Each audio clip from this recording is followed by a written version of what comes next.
আমরা আসছি এখানে যে এমাদিয়া ফাউন্ডেশনের উদ্যোগে মেডিকেল ক্যাম্পে অংশগ্রহণ করার জন্য। আপনারা জানেন যে আমাদের ঢাকা থেকে অনেক ডক্টর, বিশেষজ্ঞ ডক্টর এসেছে। আর এমাদিয়া ফাউন্ডেশন আমন্ত্রণে আমিও এসেছি, কারণ আমার পরিচিত, বিশেষ করে যিনি কিনা পৃষ্ঠপোষক বড় হুজুর, ওনার দোয়া নেওয়ার সৌভাগ্য আমার হয়েছিল।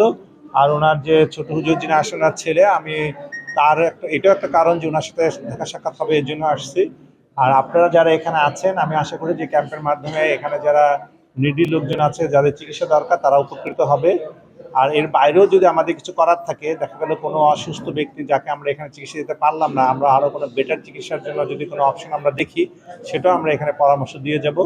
আর আপনাদের স্বতঃস্ফূর্ত যে আয়োজন, সকলের সহযোগিতা, আমরা খুবই মুগ্ধ, খুবই ভালো লেগেছে এলাকার জনগণের স্বতঃস্ফূর্ত এখানে উপস্থিতি। আপনারা আমাদের দোয়া করবেন। আমরা চাই যে এই মেডিকেল ক্যাম্পটা সফল হোক। বিসমিল্লাহির রহমানির রহিম। আলহামদুলিল্লাহ, আমাদের ক্যাম্পের উদ্বোধন হয়ে গেছে, আপনারা সবাই দেখেছেন। তো আজকের আয়োজন হচ্ছে, আমাদের 3 জন বিশেষজ্ঞ ডাক্তার আছেন। বাংলাদেশে একজন স্বনামধন্য পেডিয়াট্রিক নিউরোলজি, শিশু স্নায়ুরোগ বিশেষজ্ঞ ম্যাডাম, ঢাকা মেডিকেলের সহযোগী অধ্যাপক, এবং উনি ল্যাবরেটরি চেম্বার করেন, উনি এসেছেন। আমাদের সিনিয়র গাইনোকোলজি স্কয়ার হসপিটাল থেকে এসেছেন, এবং ঢাকা সৌবাদী হসপিটালের সহকারী অধ্যাপক এসেছেন স্যার। তো আজকে আমাদের এখানে যে আয়োজন আছে, যতদূর আমরা দেখতে পারি সন্ধ্যা 7টা 8টা পর্যন্ত পেশেন্ট যতদিন থাকবে আমরা দেখব, আমরা কোনো লিমিট করি নাই। যে আমরা চাচ্ছি যেন ওনারা আসেছেন, এত বড় ডাক্তারের সময় হয় না, কারণ আমাদের ওনাদের চেম্বারে গিয়ে 5 মিনিটের জন্য আমাদের অনেক টাকা ব্যয় করতে হয়। তো আমরা এখানে ওনাদেরকে নিয়ে এসেছি। তো আমাদের ইচ্ছা হচ্ছে যত রোগীকে আমরা সৈয়দপুরে দিতে পারি, সর্বোচ্চ 7টা পর্যন্ত আমরা এখানে সেবা দিব, এবং যারাই আসবে ইনশাআল্লাহ সবাই সেবা পাবে 7টার মধ্যে। এবং বাইরে টোকেন কাউন্টার আছে, টোকেন বিতরণ করা হচ্ছে, টোকেন নিয়ে আপনারা করতে পারেন। এবং এখানে ব্লাড সুগার টেস্ট এবং যেগুলো প্রাথমিক আছে এটার ব্যবস্থা আছে।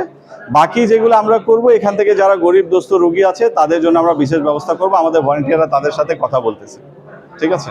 এবং সৈয়দপুরের মাটিতে এমাদিয়া ফাউন্ডেশনের উদ্যোগে এমাদিয়া ফাউন্ডেশনের প্রথমবারের মতো এই ফ্রি মেডিকেল ক্যাম্পের আয়োজন করেছে।